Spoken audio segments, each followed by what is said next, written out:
귀한 주일 하나님께 감사와 영광 돌립니다. 옆 사람하고 인사하겠습니다. 한 주간도 승리하셨습니까? 다시 한번 인사합니다. 유일하신 구원자는 예수님이십니다. 아멘. 오늘 그 구원자에 대해서 우리가 실제적으로 한번 경험하기를 원합니다. 예수 그 이름의 비밀들 7번째 시간이고요. 유일한 구원자 마태복음 1장 말씀 가지고 함께 은혜 나누기를 원합니다. 성령께서 지혜를 주셔서 여러분 안에 이 말씀들이 풀어지기를 소망합니다. 구원이 필요하다. 구원이 필요한 이유가 있어요. 그 이유는 죽어가고 있기 때문에 그래요. 누군가가 공경에 빠졌습니다. 그걸 누군가가 구해줬습니다. 그러면 그 사람이 구세주가 되지 않습니까? 그러나 세상은 자기 스스로 구원하는 사람, 또 다른 사람을 구원할 만한 사람은 존재하지 않습니다. 그리고 구원의 정의가 다양해요. 그러나 궁극적인 구원은 영생인 줄 믿습니다. 결국 이 영생은 부활을 전제해야 되는 거거든요. 왜냐하면 그 영생 외에 인생을 살아가는 데 있어서 필요한 모든 구원이라고 말하는 것들은 소박한 겁니다. 그냥 소박한 정의들일 뿐이에요.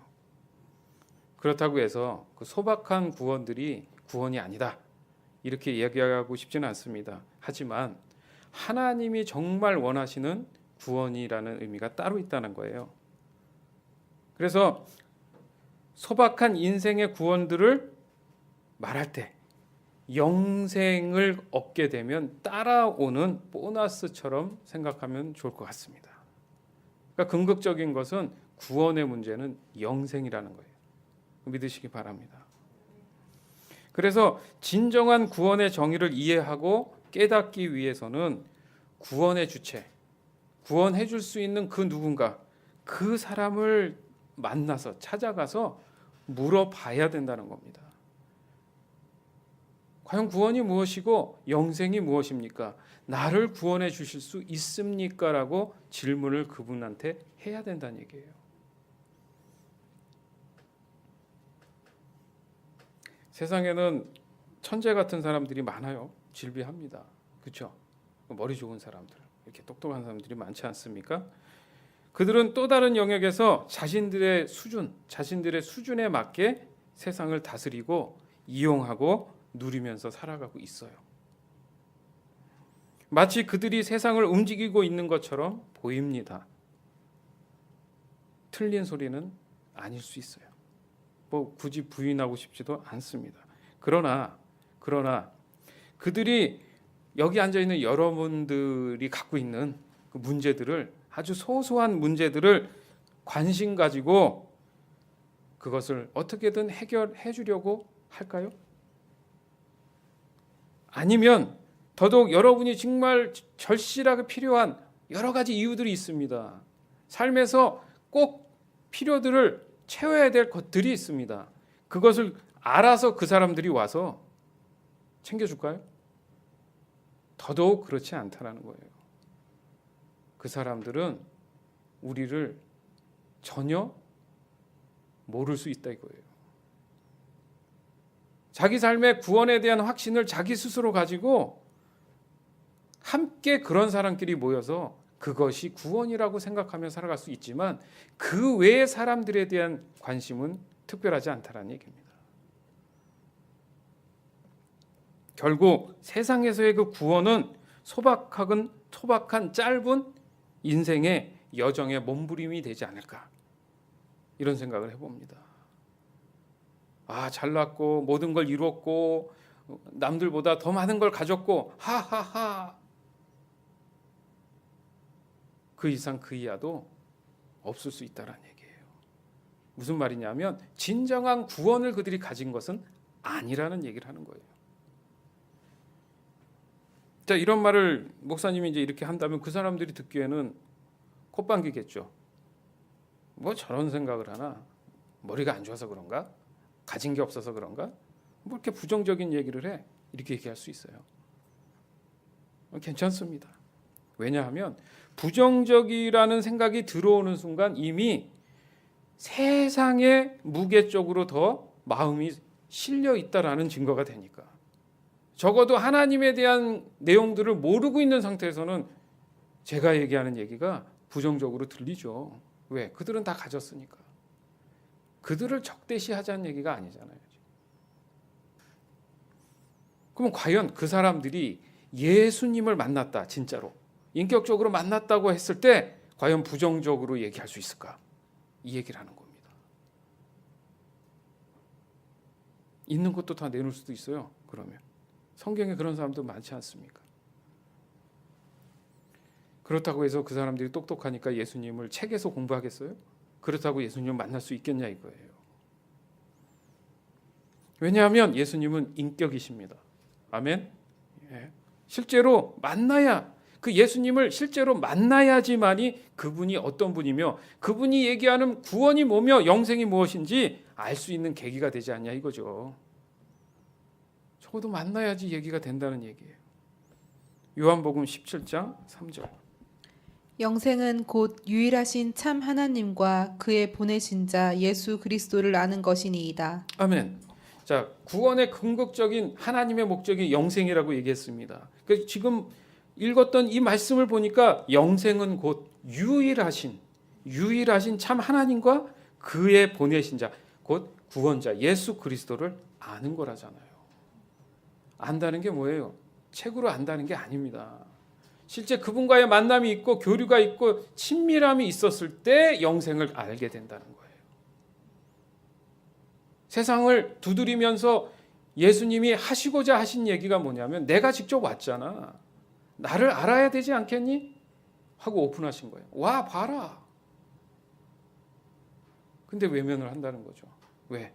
많이 가졌으니까. 아니면 그것을 뺏길까 봐. 아니면 자신의 거짓이 드러날까 봐. 수많은 이유들이 거기에 있다라는 겁니다. 그러니까 구원은 어둠에서 빛으로, 사망에서 생명으로, 죄에서 자유함으로 옮겨지는 것이다. 잘 알죠? 따라서 누군가의 기준이 없다면 옮겨진다는 것의 증거나 확증을 가질 수 없다는 얘기예요. 기준을 누가 삼을 거예요? 예를 들어서 어떤 사람이 나는 구원받은 사람이 맞습니다. 그걸 어떻게 증명을 해? 누가? 사람이 사람을 구원할 수 없다라는 전제가 분명한데 당신이 구원받았습니다 안 받습니다를 어떻게 아냐고요. 기준을 누가 세울 거냐 이거죠. 내가 구원받았으면 받은 것이지 하면 무슨 말을 할 수 있겠냐 이거예요. 돈이 구원이야 하면 무슨 말을 할 수 있겠냐 이거예요. 다시 말해서 누군가가 옮겨줄 수 있는 권한이 있어야지만이 가능한 얘기라는 얘기예요. 권한이. 그러니까 저 사람 얘기를 들었을 때, 저 권위자 얘기를 들었을 때 옮겼어 하면 맞습니다. 보편적이 돼야 된다는 얘기죠. 인정한다는 거죠. 여러분이 관공서나 어디 가서 법적인 걸 조치를 취할 때 어떻게 해요? 거기에 따르잖아요. 서류 내라 하면 내고 뭐 하면 뭐 하잖아요. 그럼 그 사람이 보고 꽁 찍어주고 당신은 옮겨졌어 하면 내가 인정받는 거고 법적으로도 효력이 있는 거잖아요. 똑같다는 얘기예요. 누군가가 정확한 권한을 갖고 찍어줘야 옮겨진 게 구원이란 말이죠. 근데 세상에는 없는 거야. 아무리 찾아봐도 없는 걸. 눈 하나 있는 그 영화 있잖아요. 그 애니메이션. 뭐예요? 응? 미니언즈. 거기에 보면 어떻게 해요? 인류를 쫓아다니면서 자기의 리더를 구하면서 스토리가 시작되잖아요. 뭐예요? 그 결국 누군가가 우리를 다스릴 자를 찾는데 없다는 거야. 세상 영화는 다 대부분 그럴 수밖에 없습니다. 왜요?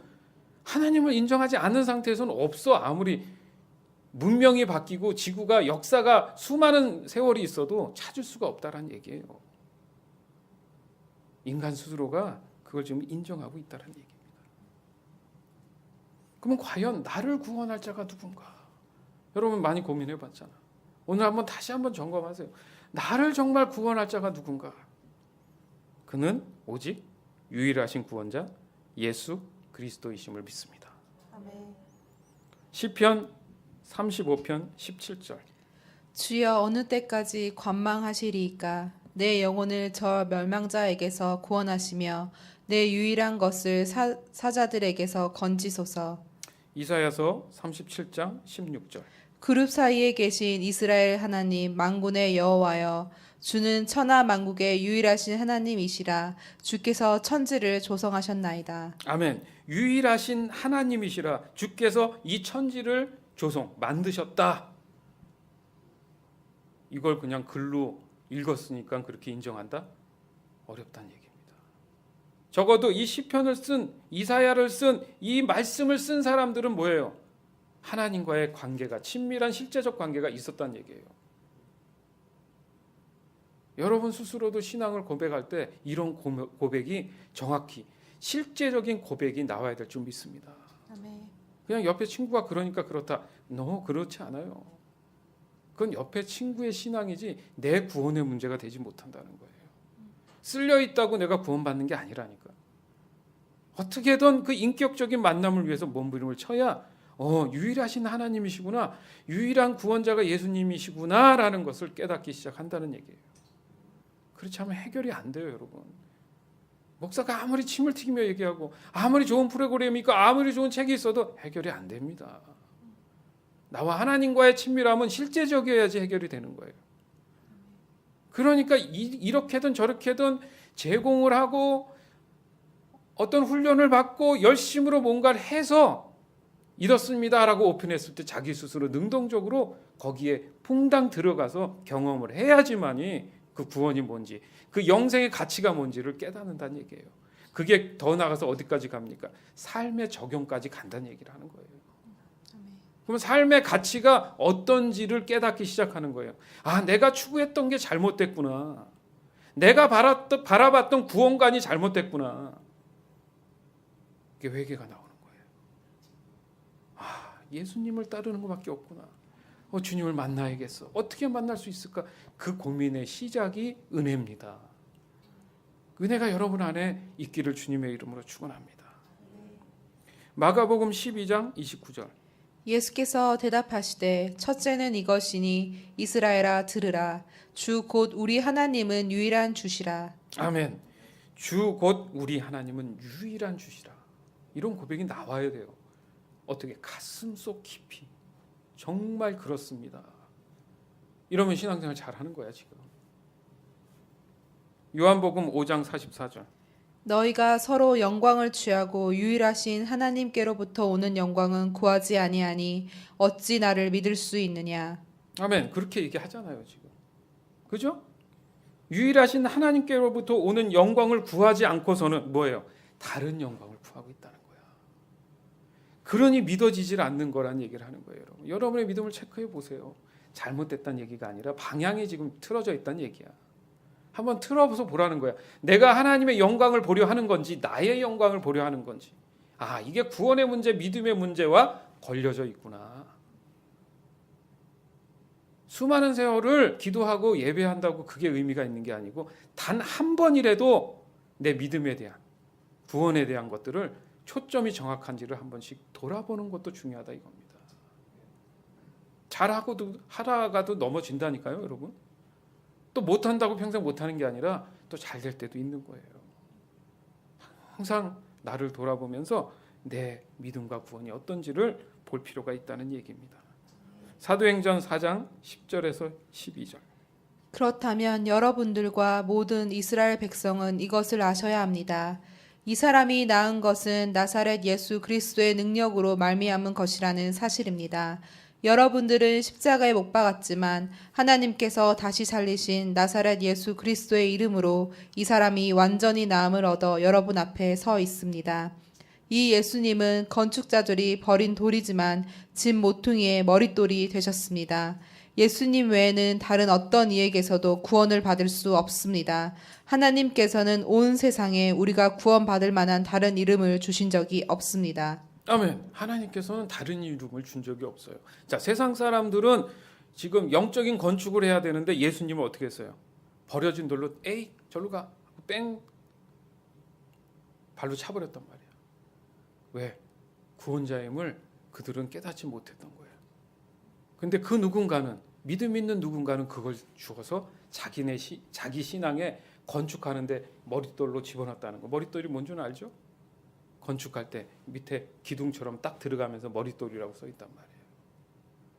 그 뼈대가 되는, 기본이 되는 오직 유일한 그 하나님을 모시는 것, 이거를 사람들은 놓쳤다는 얘기를 합니다. 그러나 하나님은 말씀하시기를 이 세상에는 유일하게 구원할 자가 그 이름, 아무도 그 이름을 준 적이 없고 오직 예수 그리스도만이 구원자이다, 이 이름만 줬다는 거예요. 그걸 알아봐야 될 거 아니냐 이거죠. 자, 그렇다면 예수님이 유일한 구원자라는 증거를 어떻게 믿어질 수 있을까? 믿어질 수 있을까? 자, 구원이 영생에 대한 목적이라는 근거를 역사적 사실로 설명한 것이 어느 책이에요? 성경입니다. 그죠? 유일한 책도 성경이란 말이에요.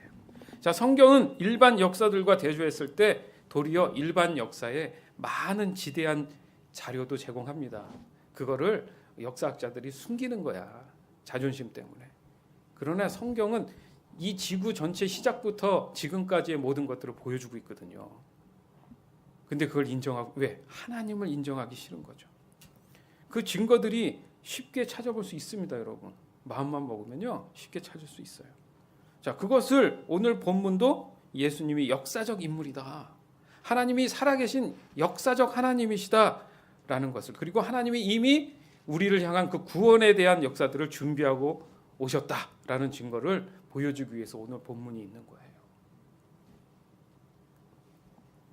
또한 이 역사적 인물들, 여러분이 아까 읽었지 않습니까?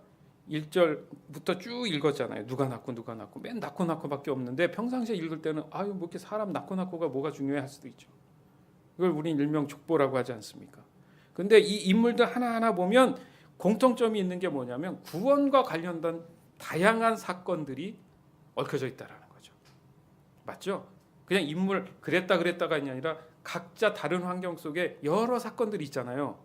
거기에 보면 자세히 들여다보면 구원에 대한 얘기예요. 대부분 다. 뭐냐? 예수님을 지금 그림자처럼 얘기하고 있는 겁니다. 왜 이렇게까지 하셨을까? 예수님이 역사적 인물이어야지 신뢰성이 높기 때문에 그래요. 이게 중요한 겁니다. 그럼 예수님이 살아 계신 거예요? 살아 계시지 않는 거예요? 살아 계신 거죠. 아멘? 자, 그런 의미에서 오늘 본문을 다시 읽을 거예요. 아까 그 봉독했던 거하고 다른 느낌을 갖길 바랍니다.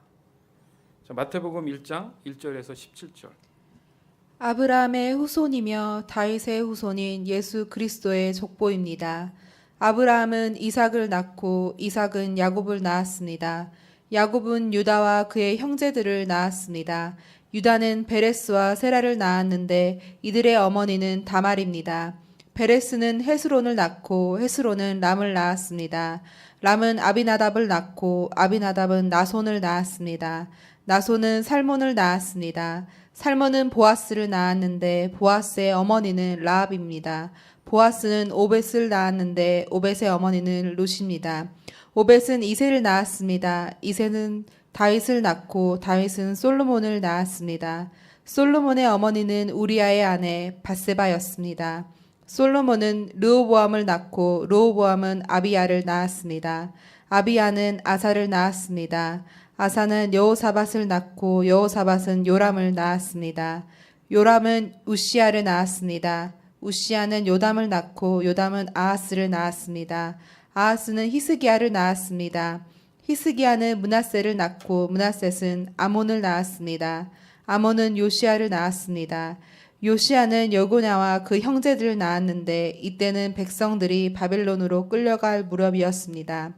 백성들이 바빌론의 포로로 끌려간 후에 여고냐는 스알디엘을 낳고 스알디엘은 스룹바벨을 낳았습니다. 스룹바벨은 아비훗을 낳고 아비훗은 엘리야김을 낳았습니다. 엘리야김은 아소르를 낳았습니다. 아소르는 사독을 낳고 사독은 아킴을 낳았습니다. 아킴은 엘리훗을 낳았습니다. 엘리훗은 엘르아사를 낳고 엘르아살은 mat단을 낳았습니다. mat단은 야곱을 낳았습니다. 야곱은 마리아의 남편이 되는 요셉을 낳았습니다. 그리스도라고 하는 예수님은 마리아에게서 태어났습니다. 그래서 아브라함부터 다윗까지 14대이고 다윗부터 바빌론으로 끌려간 때까지 14대입니다. 그리고 바빌론으로부터 끌려간 때부터 그리스도가 태어난 때까지 14대입니다. 아멘. 이렇게 역사를 할 수 있어요? 어떻게 14대, 14대, 14대 이렇게 짜맞히지? 이건 하나님이 하시지 않으면 불가능한 거 아니에요? 그러니까 예수님이 42대 손이에요. 아브라함부터. 근데 외울 것도 없잖아. 14, 14, 14. 기억하게 하기 위해서 하신 거예요. 자, 그러면 출신 성분이 그 위에 조상들을 보면 막장 드라마도 있어요. 맞죠? 수많은 경우 막장이야, 막장. 아니면 정말 아름다운 사랑의 열매들도 있어요. 그 수많은 역사적 이 과정들을 그냥 밋밋하게 한 게 아니라 하나님은 실제 인간사에 흡수되어 있는 그런 과거의 족보를 따라서 예수님도 일반적인 사람처럼 태어났다, 이것을 증명하기 위한 역사적 사실입니다. 안 그래요? 그냥 다 신의 자식들이기 때문에 다 힘이 있어가지고 권력을 남용해가지고 지금까지 왔다. 이게 무슨 의미가 있어? 어쩔 수 없는 인간이지만, 나약한 인간이지만 그 중에서도 인간으로 오신 하나님이 계시다. 지금 이 얘기를 하고 싶은 거예요. 하나님은. 그러니까 유일하신 예수님은 역사적 인물입니다. 이게 믿어져야 돼요. 그래야지만이 실제적인 구원에 대한 확증이 존재하기 때문에 그렇다는 얘기예요. 야, 보여줘봐. 증거를 보여줘. 범인을 하나 잡아도 아무리 얘도 심증은 있어도 물증이 없으면 잡아요, 못 잡아요. 그러니까 보여줘봐. 떡 내놓을 수 있다는 거죠. 자, 이것이 실제적 역사 인물이라는 것은 이제 다 보편적입니다. 그죠? 이스라엘의 역사뿐 아니라 외지에 있는 수많은 역사의 중동의 역사를 보면 다 나오는 사람들이에요. 진짜 인물들이에요. 실제적 인물들. 지형이고 이름이고 다 하나님께서 그 안에 다 집어넣어 주셨잖아요. 그 신비로움, 경이로움을 이해하십니까? 그거 느끼셔야 돼요. 사람은 누구에게서 왔기 때문에, 어느 누구에게서 과거에 왔기 때문에 지금 현재 내가 존재하는 게 맞죠.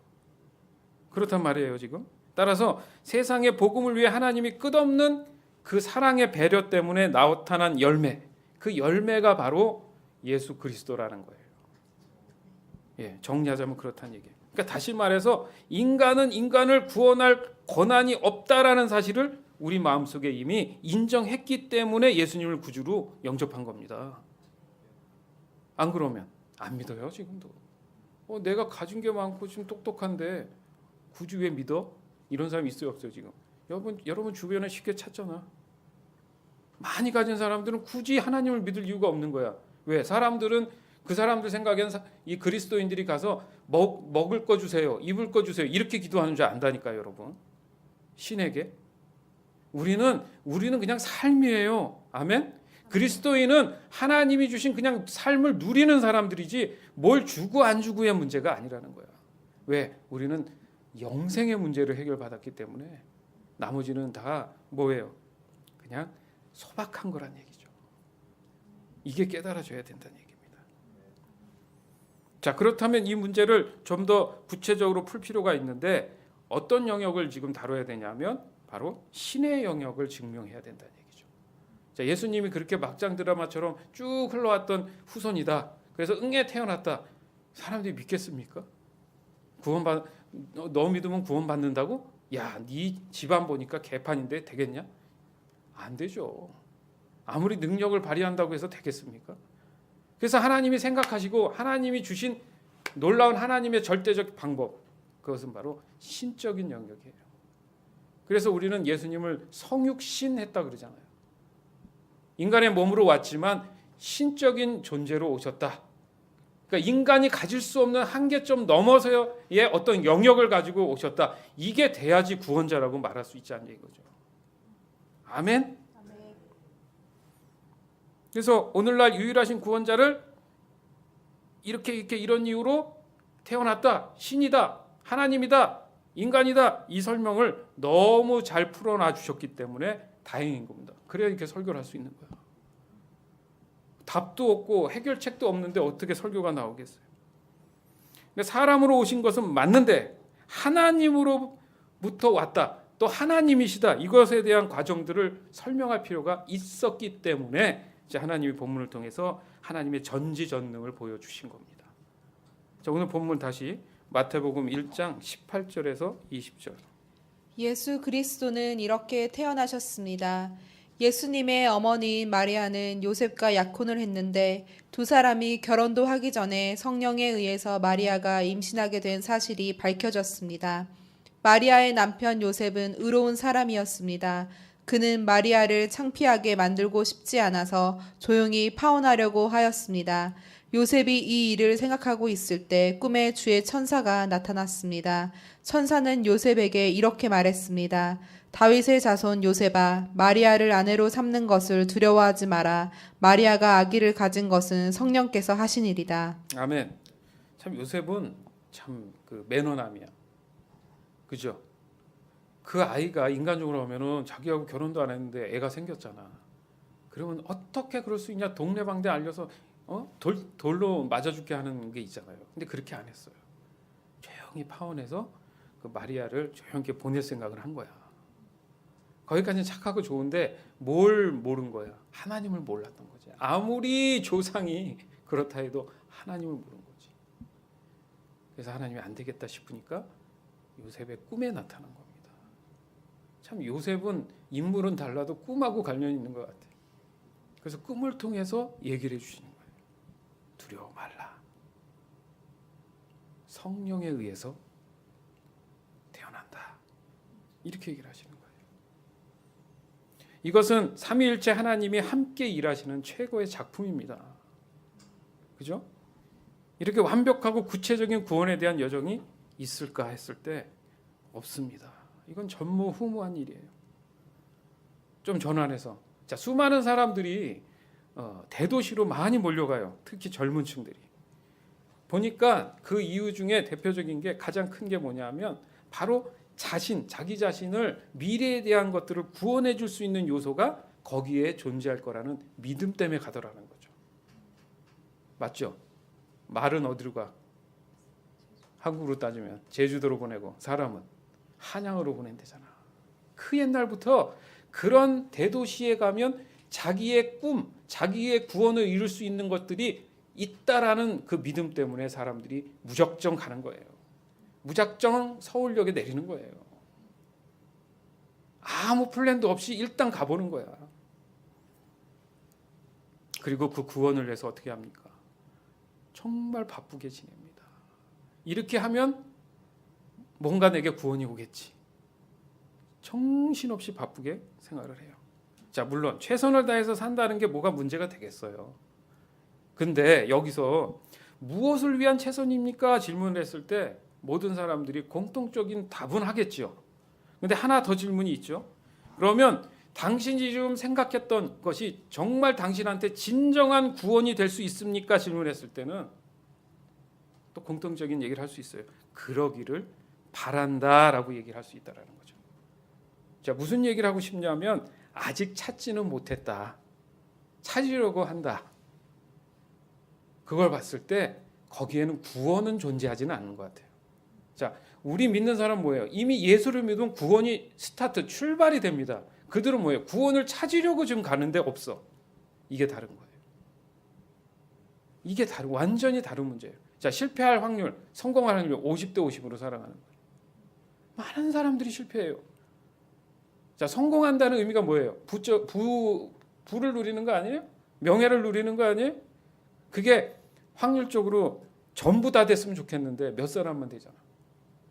그리고 그들은 그게 구원인 줄 알고 열심히 쫓아간다는 얘기예요.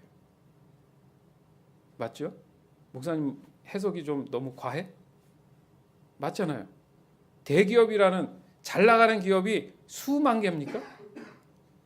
휴대폰이 어떻게 몇 회사 안 되게 나와요? 여러분.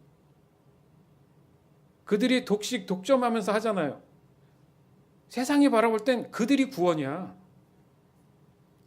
화영자매가 지금 뉴욕을 갔다 왔는데 거기 유명한 주식 거리가 있지 않습니까? 그 뭐야? 거기 이름이 월스트리트잖아요.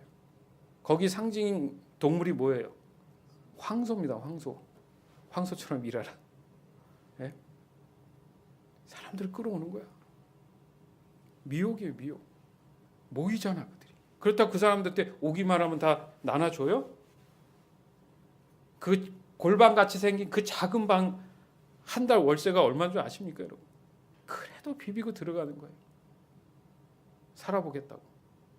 그 맨하탄 갔다 온 목사님이 말씀하시는데 맨하탄이 오래됐잖아요, 도시가. 그러니까 우스개 얘기인지 진짜인지 몰라도 사람 한 명의 맨하탄은 쥐 있죠, 찍찍찍 쥐. 마우스가 10,000마리랍니다. 1인의 쥐 10,000마리가 있대요.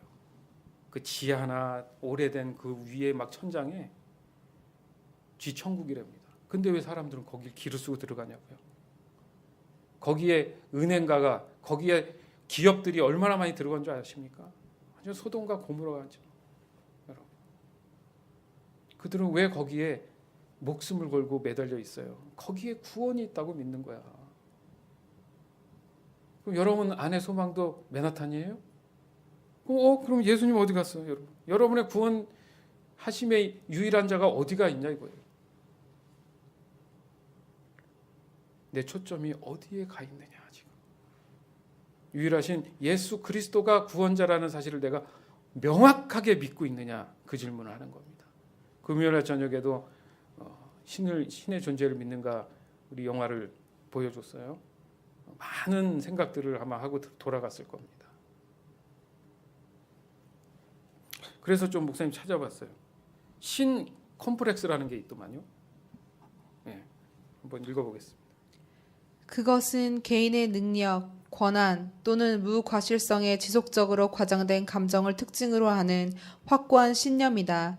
신 컴플렉스를 가진 사람은 설령 반박할 수 없는 증거, 컴플렉스 또는 풀 수 없는 문제 혹은 어렵거나 불가능한 일에 직면하더라도 자신의 오류 또는 실패의 가능성을 인정하길 거부하거나 자신의 개인적 의견을 의심할 여지 없이 올바르다고 간주할 수 있다.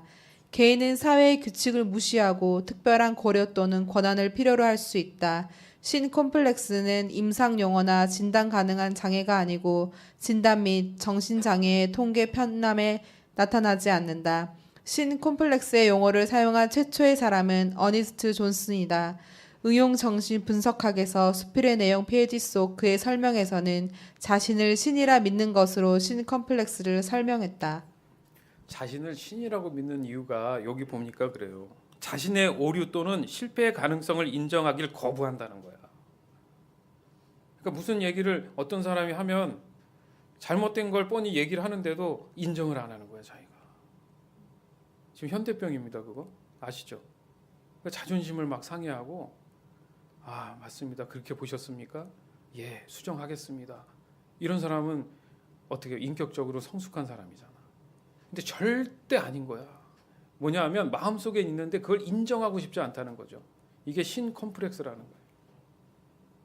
그러니까 구원받음에 하나님을 만나지 못한 사람들이 가질 수 있는 자기 방어적인 모습이라는 거죠. 그러니까 장애라고 하기도 애매하다. 뭐 이렇게 얘기하잖아요. 그죠? 이게 자연스럽게 이렇게 삶 속에서, 환경 속에서 이렇게 들어왔다는 거야. 그러니까 조성이 된 거야. 내가 만들고 싶어서 만든 게 아니라 살아남으려고. 그래서 현대병이라는 거예요. 그죠? 근데 또 찾아보니까 메시아 컴플렉스도 있어요. 메시아 컴플렉스, 그리스도 컴플렉스, 구세주 컴플렉스라고도 한다. 개인이 구세주가 될 운명이라는 신념을 아는 마음 상태를 나타내는 말이다. 메시아 컴플렉스라는 말은 정신장애의 진단과 통계 매뉴얼에는 기록되지 않지만 이 장애의 증상은 자대형 망상이나 과대망상에 괴로워하는 개인에게 보여지는 것과 현저하게 유사하다. 이런 종류의 망상적 신념은 조울증이나 조현병을 고민하는 환자에게 가장 많이 보고된다. 이 장애에 대해서는 거의 알려지지 않고 진단에 충분한 의의가 없기는 하지만 인구의 10% 정도가 몇 개의 형태로 유사한 신념을 가지고 있다고 생각된다. 예로서 짐 존슨, 데이비드 코레시, 임란 칸 등을 들 수 있다. 메시아는 일반적으로 구세주이다. 이 심리가 형성되는 것은 자신은 불행하다는 감정을 억압하고 있었기 때문에 그 반동으로서 자신은 행복하다는 강박적인 믿음이 발생한다. 한층 더 이 상황이 깊어져 자기 자신이 사람을 돕는 일로 자신은 행복하다 믿으려 한다고 여겨진다. 왜 이러한 논리가 되는가 하면 행복한 사람은 불행한 사람을 돕는 것이 당연하다는 믿음을 스스로에게 부과하는 일로 나는 행복하다. 왜냐하면 사람을 돕는 입장에 있기 때문이라는 이론을 구축할 수 있기 때문이다. 본래는 사람을 원조하기 전에 우선 스스로가 충족한 상황이 돼야 하지만 이 생각은 원인과 결과를 역전시키고 있어 이론적으로는 물론 무리가 있다. 결국 그렇게 말한 동기에 의한 행동은 자기 만족이며 상대에 대해서 반드시 좋은 인상을 주지 않는다. 또 상대가 그 원조에 대해 다양하게 말하면 기분이 안 좋아지는 일도 있다. 게다가 그 결과가 반드시 생각했던 대로 되지 않았던 경우 비정상으로 그에 구애되거나 반대로 간단하게 단념해버리는 일로 특징적이다. 이러한 일은 종교 등의 권유에도 볼 수 있다. 네. 그러니까 자존심도 아니야 이런 건. 자존심도 아니고 뭐도 아니고 뭐도 아닌 거예요. 그러니까 자기 스스로가 나는 구세주야 그렇게 얘기하는 것도 아니에요. 왜냐하면 이것도 또한 마찬가지예요. 자기를 그냥 지키려는 상황에서 벌어진 형성이야. 그래서 내가 불행하기 때문에 거꾸로 누군가를 내가 선을 베풀면 내가 행복할 수 있다라는 그냥 그런 논리 속에서 얘기를 하는데 깊이 들어가 엄밀히 따져보면 이게 논리가 안 맞다는 얘기죠. 그러니까 왜 이런 사람들 있잖아요. 자기는 쥐뿔도 없어. 아는 것도 없고 아무것도 없는데 남을 막 이렇게 판단, 정죄 막 이런 사람도 있어요. 이건 옳다 그르다 막 하는 거 있잖아 막. 그게 자기가 구세준 거야. 근데 그게 잘했다 못했다를 떠나서 과거의 그런 이력들을 보면 그렇게 될 수밖에 없는 상처들이 많이 숨어져 있다는 거죠. 이것도 현대병이라는 거예요. 왜요? 지금 누구를 모르고 있어? 진정한 유일한 구원자를 모르기 때문에 찾아 헤매다 지친 거야. 그러니까 내 스스로 어떻게 능동적으로 그걸 해결하려고 했던 거죠.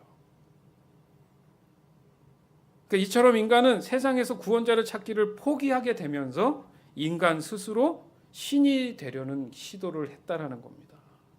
옛날에 이제 바벨탑 사건이 대표적이죠. 이것이 곰곰이 들여다보니까 죄의 근본적인 출발이라는 거죠. 누가 생각이 나요? 아담과 하와가 생각이 나잖아. 그죠? 하나님을 거부하기 시작한 거야. 그러니까 자기가 신이 되려고 했던 그게 이게 죄의 근원이 거기서 시작되니까 그 찌꺼기가 그 DNA가 이 현대병 속에서 드러나 보이는구나 이겁니다.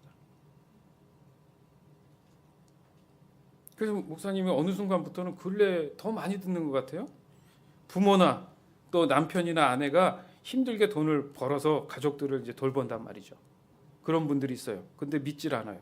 근데 그분들이 그리스도인들에게 하는 말이 아니 왜 이렇게 힘들게 벌어가지고 땀 흘리게 욕 먹어가면서 참아가면서 이렇게 벌어서 식구들을 먹여 살리는데 왜 그리스도인들은 똑같이 저렇게 고생하면서 하나님께 감사하지? 그걸 벌어다 준 사람한테 감사해야 되는 거 아니야? 또 의사들 중에 똑똑한 사람도 있지 않습니까? 치료 잘 해가지고 막 몇 시간씩 치료를 해가지고 고쳐주죠. 그런 사람들 있잖아요. 근데 그 환자들이 아침에 일어나면 물론 선생님 감사합니다 하지만 하나님께 감사합니다. 지저스 감사합니다. 막 하잖아요. 그 의사는 또 이해가 안 가는 거야. 내가 고쳐줬는데. 참 논리적이고 이성적인 질문입니다. 그걸 뭐 부인하고 싶지는 않아요. 이 말이 어떻게 들리냐면 자신들이 구원자라는 것을 말하고 싶다라는 건가? 근데 그분들은 또 그 얘기는 아니지만 뭐예요? 그 안에 누가 없어 지금? 하나님이 안 계신 거야. 참 구원이 뭔지 내가 어디서 왔는지 정체성을 모르다 보니까 보이는 현상 가지고 해석을 하려니까 그 질문이 나온다는 거죠. 따라서 인간이 가진 최고의 죄성이 이것이다. 유일하게 이 죄의 문제를 해결할 수 있는 분이 절대적으로 필요하구나. 그래서 2000년 전에 예수님이 올 수밖에 없었다는 거죠. 그렇게 하나님의 역사는 이루어지신 겁니다. 정말 할렐루야예요. 너무 감사하고 다행인 거예요. 마태복음 1장 21절에서 25절. 마리아가 아들을 낳을 것인데 이름을 예수라고 하여라. 그가 자기의 백성을 죄에서 구원해 낼 것이다. 이렇게 하여 주께서 예언자를 통해서 예언하신 말씀이 이루어졌습니다. 보라, 처녀가 임신하여 아들을 낳을 것이며 사람들의 그의 이름을 임마누엘이라고 부를 것이다. 임마누엘은 우리가 함께 계시는 하나님이라는 뜻입니다. 요셉은 잠에서 깬 후 주의 천사가 명령한 대로 했습니다. 요셉은 마리아와 결혼하였습니다. 그러나 마리아가 아들을 낳을 때까지 요셉은 잠자리를 같이 하지 않았습니다. 그리고 아들을 낳자 이름을 예수라고 불렀습니다. 아멘. 그 예수 그 이름의 비밀 안에는 오직 유일하신 구세주의 이름이 있구나. 구원자의 이름이 있구나. 이겁니다. 그러니까 예수님은 죄에서 구원하실 유일한 하나님이시구나. 예수님은 영생으로 우리와 늘 함께, 그러니까 영원한 삶을 천국에서 늘 함께 하실 임마누엘 하나님이시구나. 오늘 본문의 요셉을 보면 알지 않습니까? 그죠? 그는 즉각 믿음을 가지고 받아들였고 순종했어요. 자, 무슨 모양이에요? 이것은 구원을 이루는 여정이라는 거예요. 아, 구원은 이렇게 믿음으로 받아들이고 순종하는구나. 의심하지 않았어요. 아기를 낳을 때까지 마리아를 건드리지 않았어요. 성령으로 잉태했기 때문에. 그래서 아기를 낳는데 예수라 이름을 정확하게 지었던 겁니다. 자, 그러면 지금 우리에게 필요한 게 뭐냐? 요셉처럼 우리에게는 믿음이 요구된다 이겁니다. 요한복음 6장 29절. 예수께서 대답하여 가라사대 하나님의 보내신 자를 믿는 것이 하나님의 일이니라 하시니. 아멘. 그게 일입니다. 우리 믿는 것이 일입니다. 요한복음 12장 44절. 예수께서 외쳐 가라사대 나를 믿는 자는 나를 믿는 것이 아니요 나를 보내신 이를 믿는 것이며. 아멘. 예수님을 믿는다는 건 결국 누굴 믿는 거예요? 하나님. 살아계신 하나님을 믿는 것이다.